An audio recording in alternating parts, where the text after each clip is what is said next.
energy. You stay focused and your life gon' be lit. And you are now rocking with Celeste the Therapist. Let's go.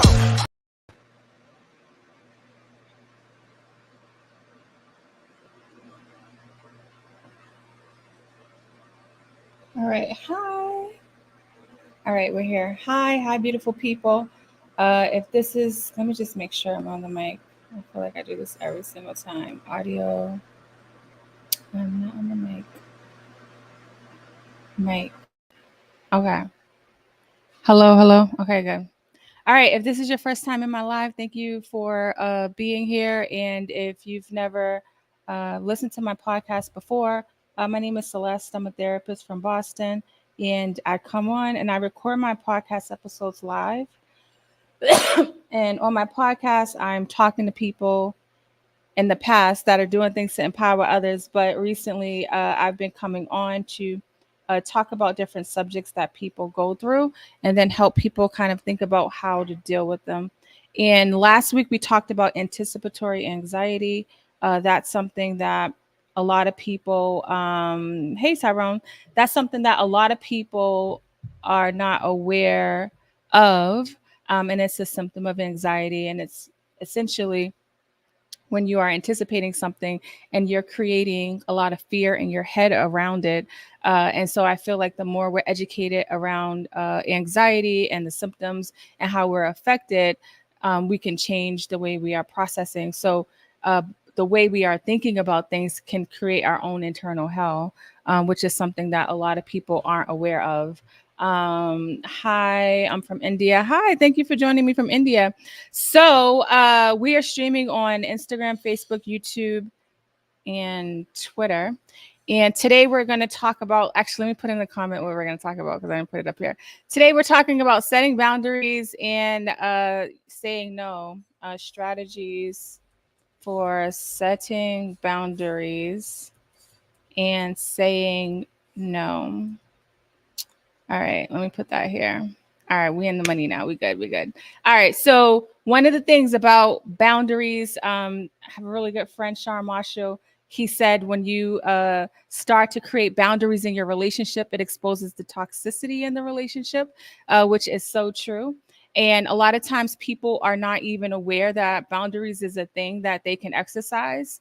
A lot of times people are waiting around for people to change how they are treating them or change the way they are presenting. A lot of times people will think to themselves where I wouldn't do that, and they don't understand why somebody else is doing it. And I'm always telling people when they're coming to me questioning why somebody would do X, Y, and Z, I remind them about the energy that they're wasting, and they have to look at what they're allowing, because what you're allowing is the issue.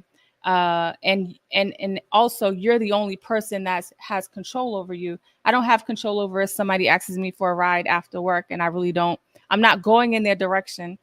I remember, I was having a podcast episode with someone, and they said that the person asked them for a ride, and even though they were going in a different direction, they remember the person saying, "I knew you would say yes."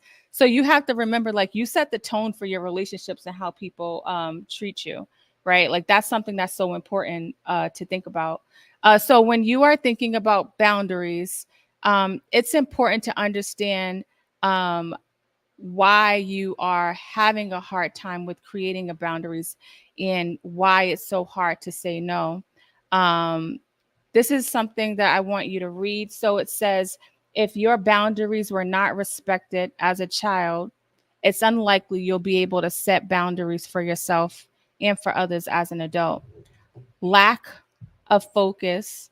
If your goals are not clearly identified, it may be easier to say yes to everything. Everything as a way to keep busy and give yourself the illusion of productivity, right? That's something to keep in mind. So if as a child you didn't really have autonomy over your life, and things were not told to you where you were told like it's okay if you don't want to do that or this, you may have a hard time having boundaries. If you were abused as a child, if you went through a lot of things and your first introduction to love was in a very abusive way, you don't realize like you have autonomy over yourself and over your choices, right? And so I think the more you understand your history and how saying no or boundaries were explored with you, you can understand why you may have trouble doing that as an adult. The thing is, like, we become adults, we turn 18, doesn't mean that we start acting in a mature way because we're eight, because of the number of age that we are. There are older people who act like children, or when something doesn't go their way, you be like, man, they seem like they're acting like a child. You don't realize how much, just because your age changed, you don't realize how much your past affects your present if you allow it to. And a lot of people aren't educated around how mental health works because you can't see it. And so you don't realize, like, because you're replaying your trauma and you're feeling like a victim over and over again, you're not using the power that you have. I have seen your video. It's very inspiring. I want to ask one question. If old memories come up again and again, then how to deal with them? And so that's interesting. I read your question as I was talking about that. So when it comes to the old memories, right, because this is kind of related to what we're talking about, because the old memories, unfortunately, is what we're allowing to dictate our behavior. So the old memories is kind of like a tape is being played in your head, right? And so you're not giving your system new information. And so a lot of times, because of that old memory that's happening, you can't help the memory, you can't help the thought, but you can work on changing the narrative. So let's just say you was abused as a child, and a lot of times you feel like situations will happen and you can still feel like you're back in that same situation. Like, you can do something like putting your hand over your heart and just telling yourself, I'm okay. Right. You know, when we're at the movie theater just watching a movie and a scary scene come up, we may jump in that moment, but we know it's a movie and we know we're okay. Essentially, when it comes to the old memories in our mind, that scary scene is coming up, but then we don't know we're okay. So we need to give our mind the answer to the question and say we're okay. Literally, that's what needs to happen. And I don't care how much time has gone on in your life or how much healing you've done. There are moments where your system is feeling the same thing it felt early on in life, and your body is responding off of that, right? So when it comes to the old memories, you have to become more aware and tell yourself that's what it is. It's an old memory. And a lot of times we're not pressing forward in life. We're not achieving our goals. We're not doing the things that we say we're going to do because we're allowing the old memories to affect us in the present. So I hope that answered your question around, like, how do I deal with the old memories? Because they're going to come up. So, you know, another thing that people do, and you know, when it comes to the old stuff, is they try to distract and pretend it didn't happen, right? When something traumatic happens in a kid's life, let's say they lose a grandparent, a parent, let's put them in this, let's put them in that. Let's not talk about it. You know, you don't, not especially in the Black community, not talking about something, you think that just erases what happens. It doesn't erase what happened. And so trying not to avoid the thing that feels hard, because all you're doing is allowing it to sit in your system. And unfortunately, now we just have so many ways to distract ourselves. And so all we're doing is we're distracting. We're mitigating the pain by, like, sex, drugs, food, hoarding, work, right? There's so many ways we're avoiding it. But are you really avoiding it? Because it's affecting you in some way. Maybe in the moment you're not consciously thinking about it, but that doesn't mean the thoughts aren't there. And you call yourself trying to go to sleep and you're not able to sleep because guess what's happening? Your mind is like, when are we going to deal with this? And so now your mind doesn't really know it's 2024. It thinks it's 2013 when the incident happened. And so instead of you living in 2024, unfortunately, you're living in 2013 when the incident happened, because you don't realize that that tape is being played over and over in your head. So your childhood stuff is one of the reasons why you may struggle with saying no. Also, fear of disappointing others, right? You feel bad. I asked the question, if you're not following me on Instagram, I kind of like go through my day when I have time. But I give questions and people kind of answer. And I asked, one of the questions I asked if people struggled with saying no, and 71% of people that answered said yes, they struggle with saying no. And I do that intentionally because I don't want people to think, people think it's just them. People think like, oh, like I definitely was, I don't struggle now, but I definitely struggled with saying no. I felt like I had to be everybody's solution. Hey, James, I felt like I had to be everybody's solution. And the issue with doing that is that you're telling people that it's okay to ask you these things and to do these things, right? And so I tell people, don't go according to what it feels like, right? It feels bad when I have to say no. And that's okay. You're human. You're going to have emotions. Don't judge yourself for feeling bad, even though you're the one affected, even though you don't really have the time to do it. You feel bad. Don't make the decision off the feeling. Make the decision off of what you need. If your values and boundaries are clear, you're going to acknowledge what you're feeling, but you're not going to not do it because you feel that way, right? You don't feel like going to work some days, but you want to make sure that you're getting your money so that you can survive and pay your bills. So you go to work despite the feeling. I'm a life coach. I feel the same way what you said. Okay, good. Hey, Crystal. So fear of disappointing others, people pleasing tendencies. A lot of times people have people pleasing tendencies where you don't want to you don't want to disappoint someone, right? Let's say as a child, like you always felt like a disappointment, or something could have happened and you start to realize like, oh my gosh, like I don't want people to feel this way. You feel like you're the cause of somebody's pain, right? So, and another thing is fear of the unknown, right? If you grew up your entire life saying yes, being everybody's like person that always did, like Celeste, we can always rely on Celeste. Oh, Celeste will say yeah. Anytime I hear people talk about people in that way, all I think about is like, dang, I wonder what they're going through, right? When it's always the go-to person is you. You trying to say no feels scary because you've never said no. What's going to happen, right? Like these little thoughts come in our mind and these little fears take place. And if we're not responding to the question, what happens if I say no? If we're not literally responding to that question, we will not exercise our power to say no because we're afraid of what's going to happen. So it's so important to think about these things as you're navigating, trying to create transition, because when you're not saying no to them, you're saying no to yourself. And if you're not valuing yourself, how do you expect anybody else to value you? And a lot of times when there's no boundaries, when you're not saying no, that's taking place because you really aren't respecting yourself and your value system is not really clear to you.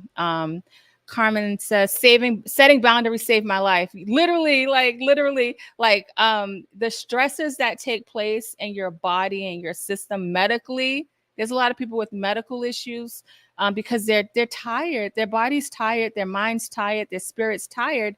But also, I want to acknowledge the fact that saying no can feel like a scary experience, right? And that's why I want to give you some tips on thinking about how you can work on saying no. How are you affected when you don't say no, right? When you're not creating boundaries? Because I do want you to understand the same way I can say, like, if you put your hand over the stove, you're going to burn yourself. So because I know if I put my hand over the stove, I'm going to burn myself, I know not to put my hand over the stove. If I don't realize the ramifications of me not having boundaries, saying no, I'm going to keep saying it. So I feel like if you're educated around like what's happening to you, why it's happening, it'll help give you the strength and the courage to work on these things for yourself. So how am I affected by not having boundaries and saying no? So without healthy boundaries, you might feel taken advantage of, overwhelmed, or manipulated in your relationships. You might also feel like you're constantly doing what others want you to do instead of what you want to do. In the long term, this can lead to frustration, depression, and a loss of who you are. And I don't think people understand how much saying yes and not having boundaries creates so much like mental health struggles for you, right? The depression, the frustration that happens, feeling overwhelmed. Also, I want to address like feeling like you're being taken advantage of. And so I tell people, because people like when they come to me with certain scenarios around like the way people are, why would they do this or why would they do that? I remind them that they are the author of their story and they can't do anything unless you're like being held captive, right? and bound, right? And everybody I've worked with, it wasn't like a domestic situation. It wasn't like they were in handcuffs. Like they literally had power to say no, but they didn't realize they had power. So I try to help you understand, like, not to put so much emphasis on them, but more so look inwardly and like what you have control over, because people can only manipulate you if you allow them to. But if you don't realize that you have power, it does feel like it's them, right? A lot of times it feels like it's the outside, but no, it's the inside. And that's why if we could get our internal dialogue together, we'll be able to see the power that we have. Um, Someone says, how you needed this today. Oh, good, Crystal. How can you create boundaries, especially as an adult? So funny. That's literally what I'm saying. So even as an adult, right? You feel, right? Feelings change. It feels like you can't say no in scenarios, because what's happening is your system is feeling that thing that happened when you were a kid, right? Like the feelings come up of like, oh my gosh, I got to say yes. If I don't say yes, I'm going to get in trouble. Literally, like it could be something that you don't like. It's not like, let's say you don't want to stay. Let's just say work, right? Let's just use work for example. And your boss asks you if you can stay late, but you know, like you had plans to like go for a walk or start your workout routine, right? And it's not mandated for you to say no, but you feel the pressure to say yes because the team needs you and there's deadlines, but you already told yourself that you was going to go for that walk after work. And so saying no, I can't do it, it feels like you can't because it feels scary. Like you can literally, like your heart can start pacing, like you can feel really nervous because you've never done that before and you're not used to saying no to your boss, and you do it anyway. So the idea of like when you say, how do I create boundaries as an adult? I think we don't do the hard part because of how it feels. It feels really hard. And so I think if you can understand that as you're trying to create change and create boundaries in your life, that it's going to feel hard, it can help you. So when the moment comes, you'll be okay, right? I'm about to start physical therapy for my arm next week. And I'm already mentally prepared that there's gonna be pain associated with the process of like working on my arm. But like the amount of pain that my arm is in and the lack of use I have, I'm prepared for that process because I realize like it's needed and it's going to help me have full use of my arm. Like literally, like one arm I can put all the way up, this arm I can't. Like, and literally I'm in constant pain. And that's a physical thing. I think when it comes to the physical stuff that happens, we're more likely to push through the pain or the uncomfortability of what needs to happen, right? Like I'm literally like losing function in my arm. When it comes to the mental health piece, literally it's the same thing. If we're using that same analogy, it's the same thing. But because we're so used to like feeling miserable, we're so used to feeling anxious and depressed, unfortunately, it's our norm. It's not the norm for me not to have access to my arm in the way I do. Like it's very foreign for me. And so I'm like pushing through that. And so a lot of times when it comes to creating boundaries and saying no, we're not pushing through it because like it doesn't feel like right. It just feels scary. It feels overwhelmed. So would that make me a people pleaser? Yeah, I mean, I would say like if you struggle with saying yes, I find myself being a people pleaser, but you're probably a people pleaser because of how like you were taught and raised. And it's not about saying parents were bad. Sometimes you may even see your caregiver say yes to everybody, right? You could have had it's not like you had to have been in an abusive situation to be a people pleaser, but you could have watched your person that took care of you in your life please others and say yes to others, never take care of themselves, never say yes to them, put their plans off for others. You're in an environment where that behavior is being taught just by you being in that environment, right? So that's something that's important to understand. So we said, why is it so hard to say no? How am I affected by saying no? Now let's talk about the benefits of saying no, right? That's so important to understand the benefits. Hey, what's up, Kush? The benefits of saying no. So the benefits of saying no is that we get to start to prioritize our needs. And if you're listening to this on the audio, you can see the visual. Like I'm a very visual person, so that's why I always have visuals with these podcast episodes. Boundaries help you express what you think is acceptable or unacceptable. You get to protect your time and energy, right? If you ever say, I don't have time, like I can't tell you how many times people say they don't have time, but I hear about all the crap they're doing for other people. Boundaries can help you protect your time and energy, which can lead to increased satisfaction in life. Your lack of satisfaction in life, when you're not prioritizing and creating time for the things that you say you want to do, like that's an issue. And a lot of times, if you look at what you're saying yes to, like you're saying no to yourself. So being able to create boundaries can definitely help you have more satisfaction in life. It can improve your relationships. Boundaries can help prevent toxic relationships by helping you avoid feeling taken advantage of or overwhelmed. For example, if a friend keeps asking you for money, you can set a boundary to protect yourself, right? If your friends always asking you for money and you be like, people like, oh, they never pay me back. They're always asking for money. And I'll be like, this isn't new behavior. We talked about this 2 weeks ago about this person, right? And you said yes again, and you didn't get your money back. And something as simple as like calling out the behavior in real time helps people start to self-analyze and think about like what they're allowing in their life. So that's something that's important to understand. People can't do anything that you don't allow them to do. It can improve your mental health. Boundaries can help lower stress and prevent burnout. For example, if you feel drained, you can set yourself to refill your social battery. There's some people like they're always saying yes, they're going out, they're doing all these things, and they're tired or they're not, their home is a wreck or they're not preparing their meals for the week, right? There's so many things where it's like, dang, I don't want to feel like I'm missing out or they really need me.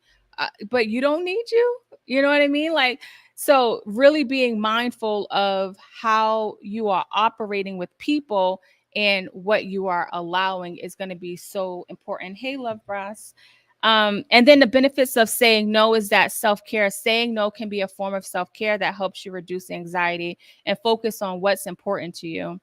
It's hard to focus on what's important to you if you're not making time to create that for yourself, right? I can't tell you how many times people will say they don't have time to do this or that, but some crisis comes up. They have all the time in the world to help somebody else. Sometimes you may not even realize that you're so conditioned to living in chaos and being in chaos that slowing down and making that intentional time for yourself, you're blocking it. It's not anybody else. Because you're jumping to the chaos, you're jumping to the fire. There's a fire happening 10 miles away, and there's a fire department over there, but you find yourself going 10 miles away to get rid of that fire that nobody asked you to do, but you said yes, right? When I start to break down how people got, some people, oh, I just fell into the situation. You didn't just fall into the situation. You said yes, but you said yes because you didn't realize that you had the ability to say no. Like logically, I know I can say no, but the feeling of it doesn't feel right. Saying no is where people unfortunately find themselves turning to.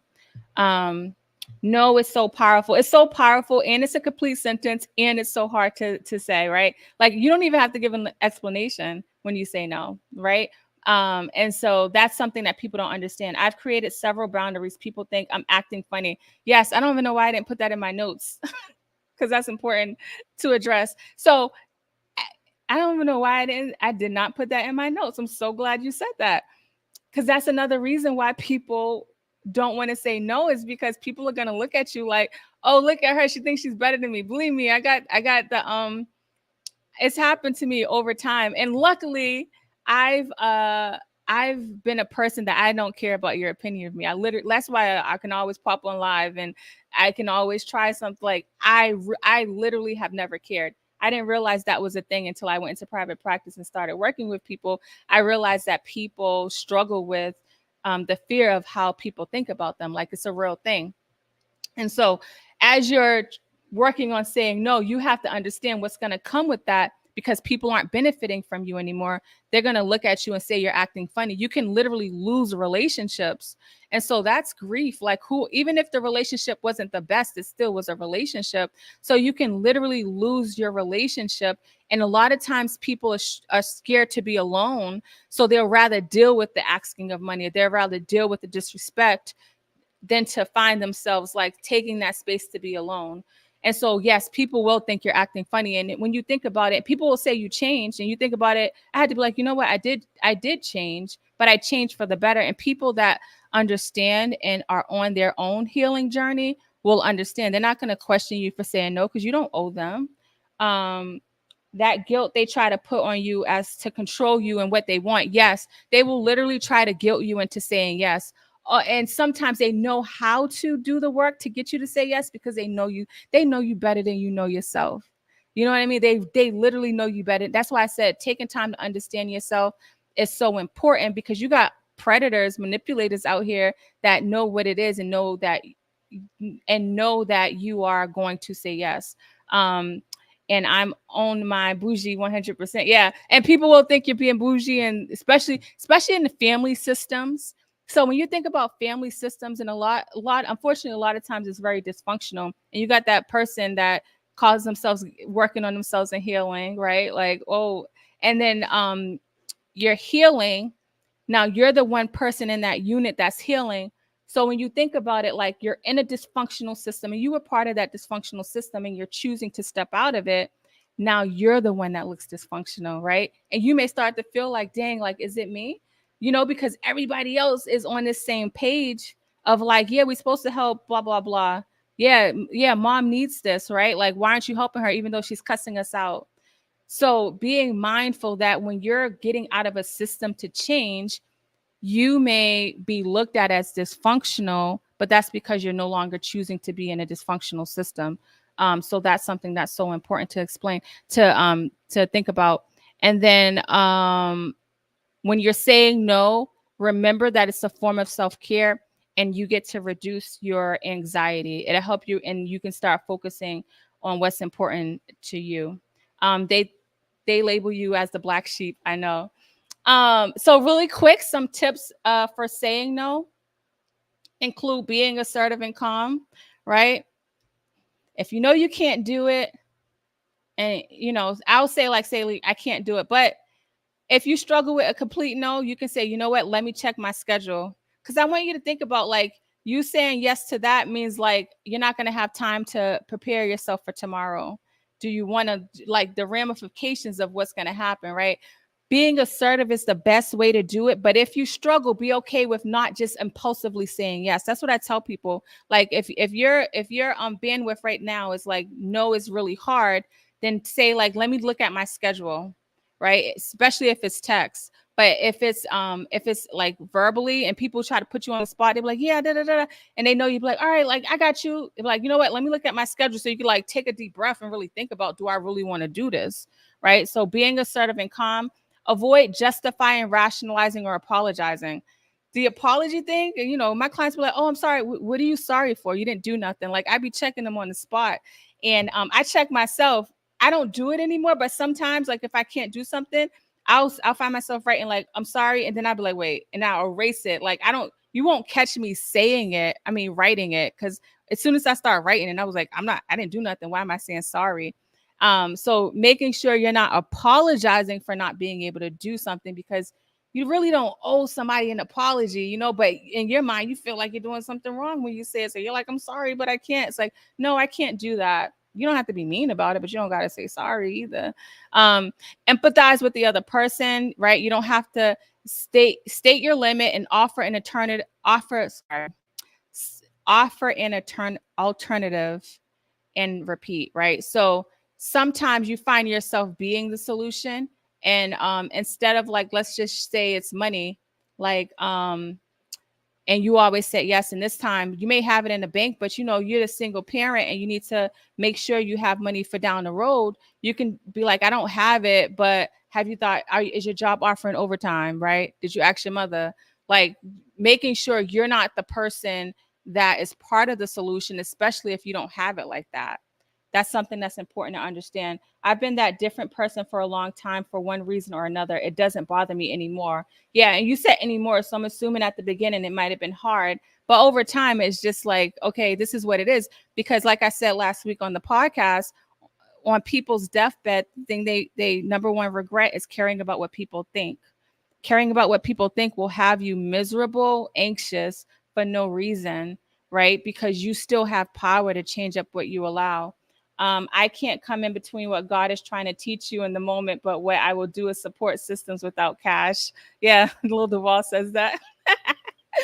So I hope this was helpful. I hope this makes sense. If anything I ever say resonates for you, like you have to understand that you have power to create change.